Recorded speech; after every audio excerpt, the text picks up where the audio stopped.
Shavua Tov, thank you guys for coming out. I'm very excited to be here doing Hashkav Shir again. So now we're going to go, our source sheet today is going to really just be the Pirkei Avot. So one of these things that we do in Shir is not just something that's very, very deep and heavy, but sometimes we try to get really practical. So tonight we're going to get really practical. And again, we're going to open it up from Chazal because they're going to be the ones that inform everything that we do. But we're going to really, I'm going to give it away, I'm going to give the ball away, not like law school style here. We're going to be talking about where should you live? When you're married, what community should you live in? Orchard Gardens. We'll see. And again, this is not going to be me telling you an answer, right? It's going to be Chazal opening your eyes to hopefully a baseline level of where you ought to live, and then hopefully a little bit of a discussion about factors that should contribute to that decision. Because sometimes in yeshiva we don't really get this. If you went to Motzei Yaakov, you did. If you didn't, maybe you didn't. But ultimately, it's very, very important to see what's involved in that. And so there isn't really much that talks about where you ought to live. But there is definitely one major theme that's always talked about in reference to where you live. And so before we dive into Pirkei Avot, which one we're doing, by the way, is chapter 6, Mishnah 9, 6-9, Rabbi Yossi ben Kisma. So if you've seen this Mishnah, great.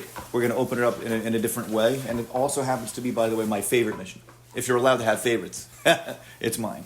But before we do that, we've seen numerous times in the Parsha when community can really define who you are and affect who you are. So by Korach, we see that whoever was encamped in and around that vicinity, Rashi tells us, they were the ones that were influenced in a negative way. And so it's very crucial to know, where should we hang our hat when we get married? Should we go where our wife is? Should our wife go where we're going to be? What are the factors that go into that decision? What's the school like? Should I live in town, out of town? We'll get all there. But before that, we'll just dive straight into the actual Mishnah. And again, we're opening up a different topic, I think, than we normally get into, but it's a very crucial one, because if you haven't ever thought of this really, it's going to be like, you're kind of like forced into a situation instead of planning for the ultimate outcome in that situation. Okay, so like this. We're in chapter 6, Parak 6, and we're doing Mishnah 9. So Vav Tet. Amar Rabbi Yossi ben Kisma. Everybody there? Mm-hmm. Okay. Amar Rabbi Yossi ben Kisma says, Rabbi Yossi ben Kisma, Pa'amachat hayiti mahalach b'derech. Once I was walking along the way, Ufaga bi adamecha, and I bumped into, and I came across a certain person, an individual. V'natan li shalom. V'natan li shalom, v'chazarti lo shalom. He greeted me, and I returned his greeting. He said hi, right? I said hi back. Amar li, Rebbe, me'eza makamata. He says to me, he says to the individual, Rebbe, where are you from? What place do you live in? Where are you from?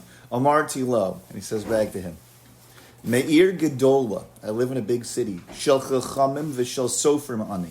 I live in a big city with sages and scholars. I'm from a great city of scholars and sages. Amar Li, he says back to me, this man is now getting a little like, he's like, hey, wait a minute. Oh, you look like you're a big Talmud Chacham from a great place. Rebbe, Retzoncha Shetador Imanu Bim Kolmenu? Rebbe, would you be okay? Would you want to live with us? Would you want to live with me in my place? Literally, Rebbe, Ritzonka, do you want Shetador to dwell Imanu with me, with us, Bim Kolmenu, in our place? Meaning, will you pack up and leave where you're going and be the Rav of our city? They actually asked Mechida HaKadosh many times to do this when he's collecting for Israel. He always refused. Oh, very good. So we're going to see Va'ani. And again, it depends on who you are and where you're holding. Va'ani. Etain lecha elef alafim dinrei zahav avanam tovod margaliot. I would give you, the man responds or says, I would give you thousands upon thousands of golden dinars, precious stones, and pearls. And this is everything. This is a phrase that when we are at Chazar Sashas with a minyan, when they're singing a whole long time, and I'm like, I don't want to sing anymore. You'll see me. I turn to my Pirkei Avos and I read this phrase. Or just as a good mantra to have in life. Amar Tilo. And I said to him, Im ata noten li kol kesef v'zahav v'avanim tovot u'margaliot shaba'olam any dar ela b'makam Torah. Any dar ela b'makam Torah. I said to him, even if you were to give me all the silver and gold, the precious stones, pearls, the whole world, I wouldn't dwell anywhere except in a place of Torah. And it's a longer mission that keeps going. And then it's going to give a whole lot of pasukim and phrases. But just to understand the basic, bare bones of what Chazal is telling us, in this Pirkei Avot, is that we live in a Makam Torah. No matter what. You choose, no matter what, where you're going to choose to live, the baseline isn't, I could get a great job here. No, your baseline is, you're living in a Makam Torah. Now, where can you go get a good job? In a Makam Torah that's available to you. Baseline. Okay. V'chein katav b'sefer Tehillim al yedei David Melech Yisrael. And so it says in Tehillim, right, by David, the king of Klal Yisrael. Tov li Torah picha me alfei zahav v'chesef. And this, we just had the Chumash presentation from my son. It was amazing. And this was literally written on the wall at YST as he was doing it. And I said, Yosef, do you know what this means? He knew what it meant. 1 year, at first grade, 6 years old, I knew. It's pretty amazing. And I was like, this is it. This is from Abba's favorite Tehillim. This is his favorite, Mishnah Pirkei Avos. Tov li Torah picha me alfei zahav v'chasef. I prefer the Torah of your mouth. This is Hashem, right? Above thousands in gold and silver. V'lo od, ela shebishiat piterato shel adam ein malavin lo la'adam lo chesev v'lo zahav v'lo avanim tovot margaliot ela Torah u'maisam tovim b'lvad. Furthermore, when you die, Rabosai, when you leave this world, the silver, the gold, the precious stones, the pearls, they're not coming with you. They're not going to escort you anywhere you go. Only your Torah learning and your maisam tovim go with you. It's important to know that. That's very important. What? Kittel? No. That'll stay here. Only your Torah and your Maaseh Tovim, which is a beautiful thing also, because what about the people who don't always have so much Torah? You can rely on your Maaseh Tovim, hopefully. What about people who don't have so much Maaseh Tovim, but they learn a whole lot? Something went wrong along the way in their education, but nonetheless, that's also something. But we're hoping to realize, what are we trying to gain in life? What are we trying to go for here? What's our ultimate message? What's our ultimate mission? Torah, Maaseh Tovim. And it says Bilvad. I didn't say that. It says that. Ela Torah, Maaseh Tovim, Bilvad. Shne'amar, and we get a pasuk even just to prove it out. Right? Shne'amar. Behit halechecha tanka otach. B'shachbecha tishmor alecha. V'hakitzota hi tisichecha. When you walk, it shall guide you. When you lie down, it shall guard you. And when you awake, when you wake up in the morning, it shall speak on your behalf. How are we going to darshan that? It's going to say, let me find the verse. Behi talechecha tzarcha otach. That's ba'olam hazeh. The Torah is going to do what? It's going to help you walk in this world. Mm-hmm. Right? When you walk, it shall guide you. That's what's going to happen in this world.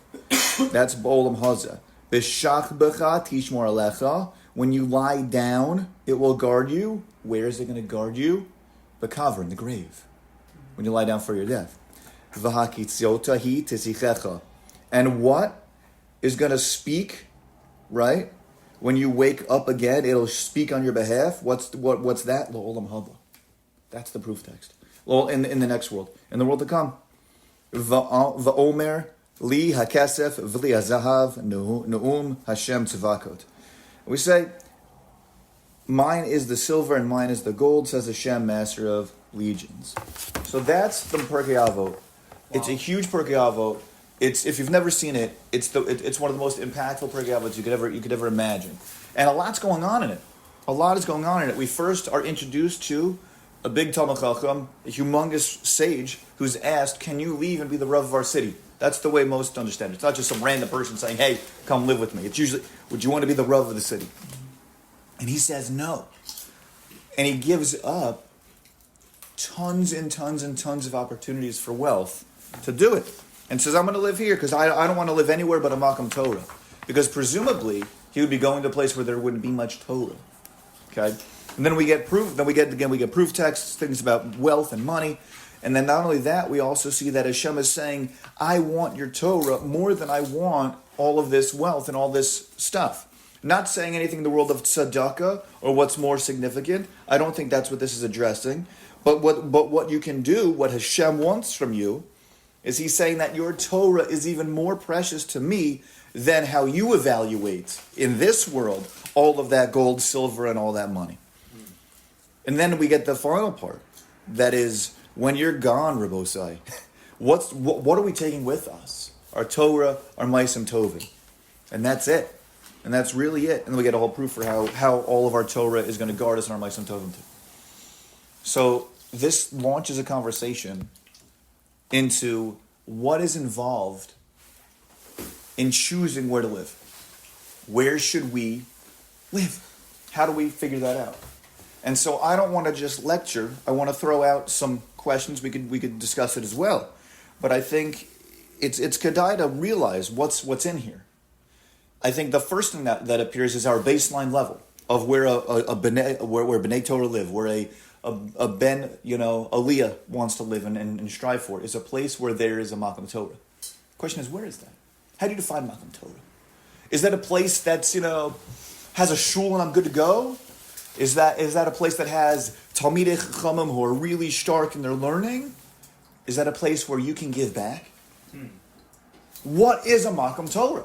What's a place of Torah? And so that's the first question I want to put on the table. What's a Makam Torah? We don't think about this, right? These are questions that we take for granted, that a Makam Torah is, it's a place of Torah. What's a Makam Torah? I would say that aside from just having a shul, it would need to be a shul that has at least a 3 to 5 variety of shiurim going on during the week, and one consistent one in the morning. I'm thinking Daf Yomi Shir. I'm thinking when I'm going to Miami, and when I go to Miami, I try to stay by Makam Torah, and there's a lot of shuls in Miami. There's tons, but the one I like the most is the Safra shul, because the rabbi there gives a shiur for an hour every morning, so it makes it I start my morning with Torah. Beautiful. So to me, I like that. Yeah. So the shul, the shiurim. So the shul and the shiurim are integral for you, Yosef, in figuring out. Then you build a connection with the Rebbe. And, very nice. Yeah. So you're working outward from the shul, and broadening that way. Mm-hmm. Sometimes I also think it's very crucial to look at the makeup of the people sometimes that are at that shul, right? If you only are living in a community because of the Rav that's there. Mm-hmm. You know what I mean? I don't know about it. I don't know if you're stuck, and it might be a Makam Torah. Mm-hmm. But if you're only in a community for one person, you know what I mean? And some people say, well, wait a minute, the rabbi, so you still got to figure out how you're going to interact with everyone else in the entire community. Sure. So that's one piece. So what do you guys think? What's a Makam Torah? What's a place of Torah? Can't any place be a Makam Torah as long as you're living Torah there? Oh, that's the Chabad answer. Love it. That's the Chabad. That's the Chabadnik in you. Meaning you can go to any community. You got it. And so we're laughing, but that's a real response. That's a real answer. Some people really believe that you could go all the way down to Mongolia, and if you're there with your Sefer Torah and you're there with your learning, and that takes a high madrega to be on. That's fair. And I would politely submit that I haven't met somebody who isn't a Chabadnik doing it on that level. Certainly not anybody that I think is in our Chever right now that could just go to any random place, and just pop in there. Believe me, even just on vacation sometimes, I'll go with my wife and the family to a place called Otis, Massachusetts. Okay. And it's up in the Berkshires, and it's pretty cool. My in-laws have a house up there, and we go there sometimes just to relax and kick back, and I learn well, and it's you clear your head, but there's no minion for miles around. For the first couple of days, that's geschmack, but after a while, it's there's no minion here. It's just me. That's hard. So there's a level and a layer of recognizing that there's something about community. Community is very integral, I think, to living in a Makam Torah. And the community is a community of people who are growing, who are shying, who are learning. And so I would say a Makam Torah isn't just the shul and the Rav and the shiurim. That's for sure good. That's for sure a great start. But you need to know who's in there. Who are the people that are actively there? And when you go to shul, are they on their phones there? Are they talking there? Are they davening well? And it's not always easy to find this when you're shopping around and you're going from place to place, you know? And as guys that come out of yeshiva and they plop themselves down into the Chabura, some people feel like, well, I'm stuck here now. You're not stuck here now. You're not. You have the ability at any moment to say, I'm out. You know, it's important to realize that. Now, so this might not be the Rabbanish answer, but I think that there's something to understand that necessarily has to be espoused, which is you have to find the place that's best for you. And so, again, stay in the Chabura as long as you can, as long as you need to, whatever it is. But when you're married, you don't have to live in Highland Park. Might not be ideal for you. Might not be ideal for you. And we'll get into that. So that we have to... whoever is listening, you drill down on it and you think on it. What's a Makom Torah? Think about it for you and understand what it is, because it's going to be a fluid and flexible definition. It doesn't necessarily mean just a place where there's a whole lot of Torah scholars. That said, that does seem to be the way Rabbi Yosef ben Kisma seems to be addressing it. He lives in an Ir Gedola Shel Chachamim v'Shel Sofer money. But I would say that's probably the baseline.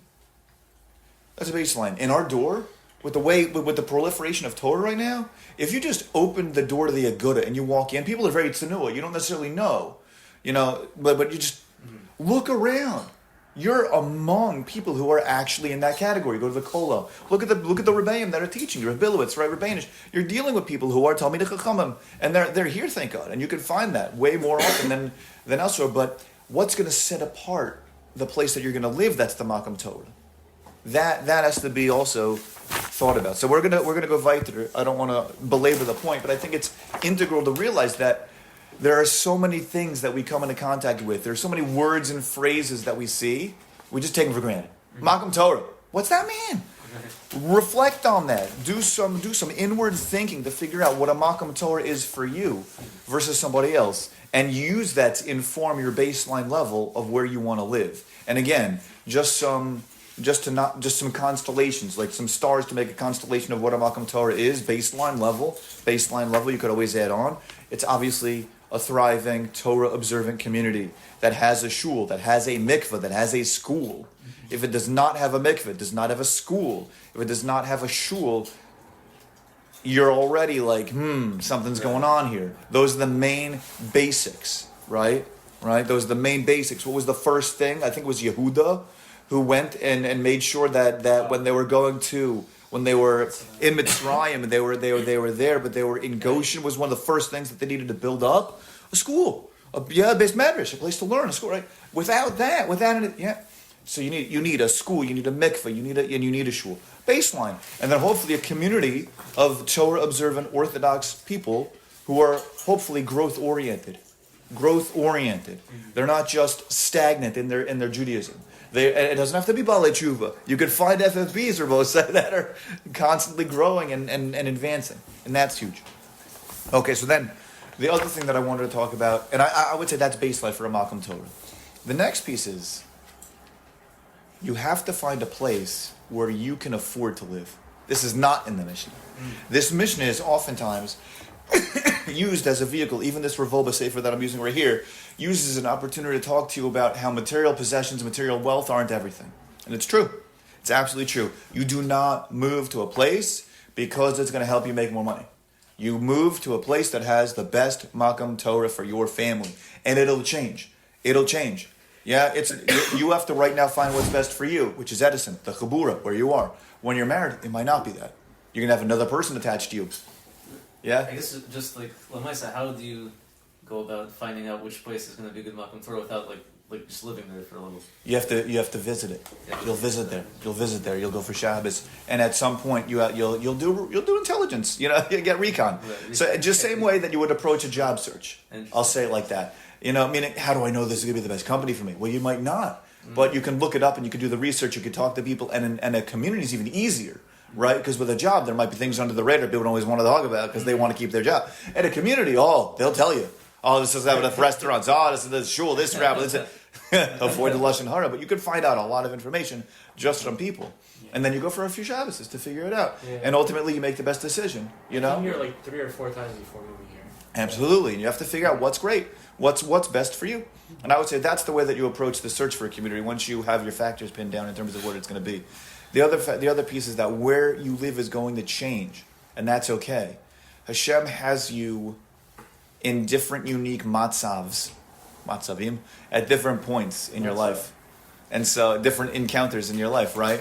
And there was a reason why I was in Baltimore for 6 years, right? And now there's a reason why I'm in Highland Park for 3+ now, or whatever it might be. And you figure out where you are, and you get your sea legs, and you have to know what's best for you, your wife, and eventually for you, your wife, and your kids. And that's big. Yeah. So you gotta know, and it's okay to start off small. Just a piece of advice from a financial coach, also, not just a person giving shiur, but you have to make sure that you stay and live below your means. Do not live in a community where it's crazy expensive. And don't get a house the first thing you do. It's foolish. It's simply foolish because you might have made a bad decision. Yeah? And then you're stuck with a house that you then have to resell or have a whole lot. A house is a level of permanence. Yeah? Well, I mean, it depends, whatever, if you know how to sell it. Like, if you did the research and you know it's an area that you could sell later, I think it's... Even still. It's very hard. Yeah. It's very hard. You got to have a mortgage to deal with. A whole bunch of stuff. You can't cut ties as easily. You have a whole stuff suddenly built into it. Whatever it might... So much, I didn't think about that. Yeah. But my point is, there's a level of permanence attached to the house. Yeah. When you are now just entering a community, you might be like, you know what? All the stuff that I saw over Shabbos isn't really real. Or it's not the way I thought it was. An apartment, you just break a lease. A house, you got to sell that thing, figure out your mortgage, a whole bunch of... Not as easy. There's a level of permanence attached to it. So, give it a year. Give your Shana Rishona an apartment, baby. You know what I mean? way easier, way better, and it's important to do it. The next piece is, it depends on how much you can afford is going to dictate a lot. Rabbi Lin used to say this all the time. Rabbi Lin is the Mishkiach of Machan Yaakov. Depending on how your money, he says this in planting a building, your money is going to really dictate a whole lot in terms of what you can do and where you could be. Because things are expensive. It's just not even pashut, just how absolutely expensive things are. And so when you're going through your community search, a part of that needs to be, well, what's my job right now? How much money am I bringing in? How much can I afford? And what are things like? Meaning, should I be living in a New York City type of place? Should I be even Lakewood? Here is crazy expensive. If you're a bucker and you're living in the house, you know that fine. But like Highland Park is an expensive community by my standards. Baltimore is a cheaper community by my standards. Maybe nowadays I'm not aware everything's expensive, right? But if you're trying to find a house in a Highland Park, forget it. You have like 3 streets. Not easy. So eventually you have to... And when you find it, you're going to spend a whole lot of money on it, and you're going to find stuff that you have to fix. So there's a lot going on, and that's all not even in the realm of Torah yet, right? That's just my head is on all these other physical things that I'm now having to deal with that I can't even be focused on my wife or my kids or my avodas Hashem. So while that's a very physical and seemingly coarse thing to have to talk about is money, but money will dictate a whole lot. And so when you get married, it's very important to know, can I afford the community I live in? And don't go there if you can't. That's Rabbi Bob's advice. Others might disagree with it. I'm going to say, don't go to a community unless you know you can afford to live there. It's huge. Questions, comments, reactions, so forth. Pretty good. Okay, so then let's go right to the last piece, and then I think we'll close for the night. When we're talking about what we have escorting us when we're no longer here, the Torah clearly tells us a powerful lesson that goes outside of community. But I want to bring it into the realm of your community because it dictates a lot. We're saying that you're left with nothing more than your Torah and your Ma'asim Tovim. And your wife is going to be a big player in that. And when you're all married, God willing, the right time, hopefully soon, you'll know exactly what I'm talking about. There's going to be the wife that is more than happy to have you go and learn. And then there's going to be the wife that is not.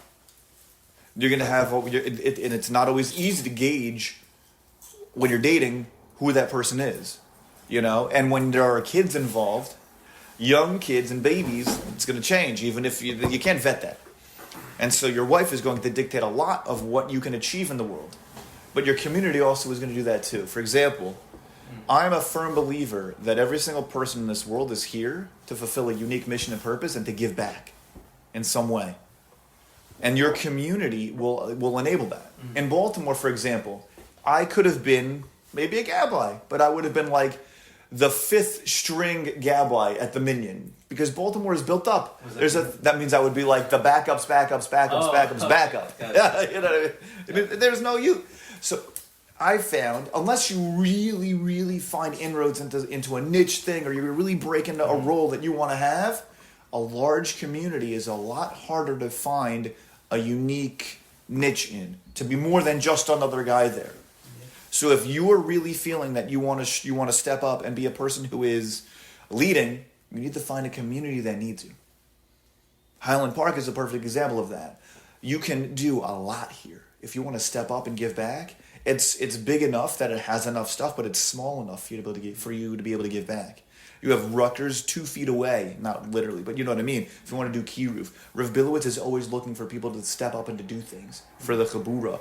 The Aguda is constantly looking for people to help out with events and functions like that. Ateret Shlomo, although it's still pretty, it's established now, it's still new enough where if you wanted to step in and do something and help out, you could step up and do something. The schools are always looking for help. YST would love it if you help do their fundraiser for them for the year of their dinner. There are tons of opportunities. If you're a give back guy, find the community where you ultimately fit. Those Meisim Tovim that are gonna go with you wherever you are when you leave the world.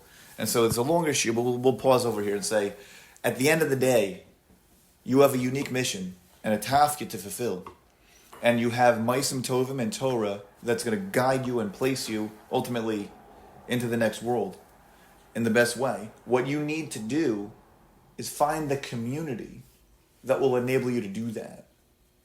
We should be Zelka to be able to officially find the right place for ourselves and then give back. Amen.